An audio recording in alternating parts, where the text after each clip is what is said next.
ایک اور چیز آپ کو دوں گا، حدیث میں آتا ہے، اس حدیث مبارکہ کو ذرا غور سے سنیے گا، میں آپ کو ایک اور تحفہ دے رہا ہوں، بڑا قیمتی تحفہ ہے۔ حدیث میں آتا ہے کہ قرب قیامت میں سال ایسے گزریں گے جیسے مہینے، اور مہینے ایسے گزریں گے جیسے ہفتے، اور ہفتے ایسے گزریں گے جیسے دن، اور دن ایسے گزرے گا جیسے شرارہ، چنگاری، آگ جلائے نا آگ، اس میں سے ایسے ایک چھوٹی سی چنگاری اوپر جاتی اور بجھ جاتی ہے۔ 2018 آیا، پلکوں میں گزر گیا، 19 آیا اور ایک مہینہ بھی گزر گیا، اور باقی 11 مہینے رہ گئے، اور اس میں سے بھی چند دن اوپر ہو گئے۔ اگر آپ چاہتے ہیں وقت کی برکت، دنوں کی برکت، زندگی کی برکت اور لا علاج بیماریوں سے چھٹکارا، تو آج ایک ٹوٹکا بتاتا ہوں جو بندہ یہ چاہتا ہے کہ اس کے وقت میں برکت ہو۔ سنیں غور سے، عمر صحت مند چاہتے ہیں، لمبی عمر چاہتے ہیں یا مختصر؟ وقت میں برکت چاہتے ہیں؟ میں حیران ہوا، حضرت حکیم الامت رحمت اللہ علیہ کے ایک خلیفہ، ان کا مزاج تھا کہ جب خط ان کا مرید ان کو لکھتا تھا تو اسی خط کی بیک پہ مختصر سا جواب لکھ کے بھیج دیتے تھے۔ اب ذرا جواب سنیں، سوال کہ مرشد آپ کی دعاؤں سے، اللہ کی رحمت اور توجہ سے میں روزانہ 1.25 لاکھ دفعہ اس میں ذات کرتا ہوں اللہ، 1.25 لاکھ دفعہ نفی اسبات، 1.25 لاکھ دفعہ درود پاک، 1.25 لاکھ دفعہ استغفار، 10 پارے قرآن کے، 100 نفل، یہ معمولات۔ وہ پرائمری کے ٹیچر بھی تھے، مسجد میں 5 وقت کے امام بھی تھے، جمعہ بھی پڑھاتے تھے، مفتی تھے، لوگوں کو مسائل بھی بتاتے تھے، بال بچے بہت سارے تھے، ان کی روزی روزگار کے لیے محنت بھی کرتے تھے، اسکول میں وقت بھی دیتے تھے، اور یہ معمولات بھی کرتے تھے۔ ایک عقل انسانی تو نہیں مانتی کہ یہ کیا ہے، لیکن رب جس کے وقت میں برکت دے دے، اللہ کے لیے کون سی دیر ہے۔ ہم تو اپنے وقت میں برکتی چھنوا بیٹھے، ہمارے وقتوں میں برکتی ختم، ہماری زندگی میں برکتی ختم، ہمارے لمحوں اور ساعتوں میں برکتی ختم ہو گئے، ہم تو برکت چھنوا بیٹھے۔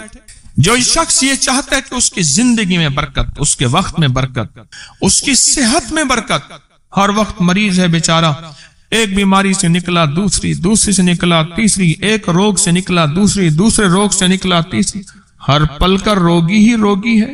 گھر میڈیکل سٹور بنا ہوا ہے، کبھی حکیم کی دوائیں، کبھی ڈاکٹر کی دوائیں، کبھی ادھر کی دوائیں۔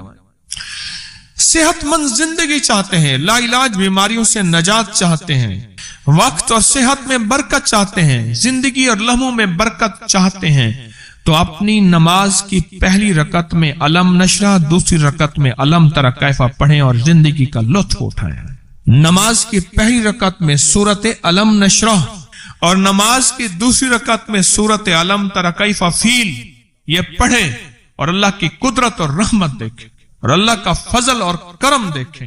اپنی نماز کی رکعتوں میں اگر آپ امام کے پیچھے ہیں پھر نہیں، اگر انفرادی کوئی نماز ہے وہ سنت ہے، وہ خدا نہ خواستہ فرض قضا ہو گئے ہیں، جماعت چوک گئی ہے نہ چاہتے ہوئے، آپ کے کوئی بھی نماز ہے، سنتیں ہیں، آپ پہلی رکعت میں علم نشرہ اور دوسری رکعت میں علم تری کیف فیل یہ پڑھیں، برکتوں کے اللہ دروازے کھولتا ہے اور رزق کی برکت ہوتی ہے، انوکھی برکت ہوتی ہے۔ مجھے ایک صاحب کہنے لگے میرا 1 کروڑ ایسے بن جاتا ہے، پتہ نہیں چلتا، کروڑ ایسے بن جاتا ہے، میں سچ کہہ رہا ہوں ایسے بن جاتا ہے، مجھے پتہ نہیں چلتا میں کہاں سے بن گیا۔ اللہ نے وہ برکت کے خزانے مجھے دیے ہیں۔ اللہ سے ایک چیز مانگا کریں، اللہ آج جو تو نے مجھے برکت کا ذرہ دیا ہے، اللہ میری نسلوں تک رکھنا، چھین نہ لینا۔ ہاں اللہ مجھے اگر تو نے برکت کا ذرہ دیا ہے، اللہ یہ مجھے نسلوں تک دینا، اللہ مجھ سے چھین نہ لینا۔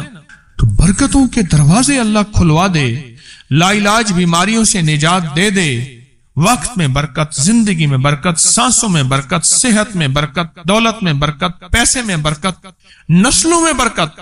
برکت کبھی ختم نہیں ہوتی، کثرت ختم ہو جاتی ہے۔ کتی کتنے بچے دیتی ہے؟ 7، 10، 11، اور بکری کتنے بچے دیتی ہے؟ 1، کوئی 2۔ اللہ نے آنکھوں سے دکھایا ہے کہ بکری میں برکت ہے، اس کی وجہ یہ ہے کہ بکری میں حلال ہے اور برکت ہے، اور کتے میں کثرت ہے اور حرام ہے۔ اللہ کتوں کو ختم کر کے دکھاتا ہے، اللہ حلال کو بڑھا کے آنکھوں سے دکھاتا ہے۔ پہلی رکعت میں سورت علم نشرہ اور دوسری رکعت میں سورت فیل۔ کمال چیز ہے، رزق میں برکت اور صحت میں برکت۔ کتنے لوگ ہیں مجھے انہوں نے بتایا، انہوں نے جب سے پڑھنا شروع کیا لا علاج بیماریاں خود ہمیں چھوڑ گئیں، چھوڑ جاتی ہیں، ڈر جاتی ہیں۔ اس وظیفے میں اتنی طاقت، اتنی تاثیر اور اتنی قوت ہے۔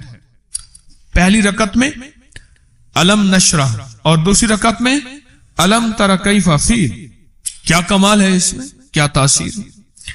معمول بنائیں گے اور اس سے ایک انوکھی روحانی کیفیت شروع ہوتی ہے۔ اگر میں اس کے واقعات بتانا شروع کر دوں، میرے پاس بے بہا واقعات ہیں۔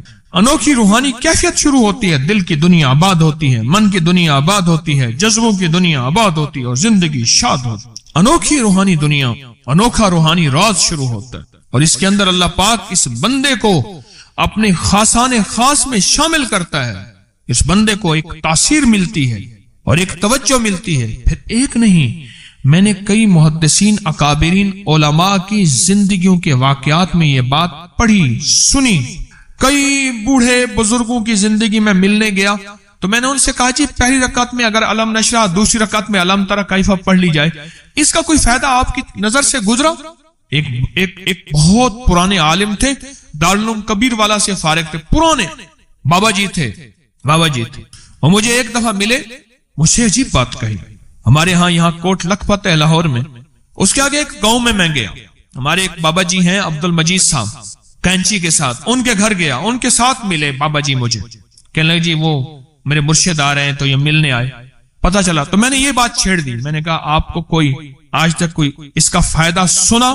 کہنے لگے جب ہمیں سبق یاد نہیں ہوتا تھا اور ہم بھول جاتے تھے، ہمارے استاد کہتے تھے تم نماز میں یہ پڑھا کرو، نوافل میں پہلی رکعت میں علم نشرہ، دوسری میں علم تر کیف، اور کہاں ہمیں سبق یاد ہو جاتا تھا اور ہم ہر چیز پڑھ لیتے تھے، اور امتحان کے دنوں میں ہم جب اچھے نمبروں میں پاس ہونا چاہتے تھے ہم یہی وظیفہ پڑھتے تھے۔ اچھے نمبروں میں ہم پاس اگر ہونا چاہتے تھے تو ہم یہی وظیفہ پڑھتے تھے کہ پہلی رکعت میں علم نشرہ اور دوسری رکعت میں علم تر کیف۔ کون سا مشکل ہے، کون سا مشکل ہے۔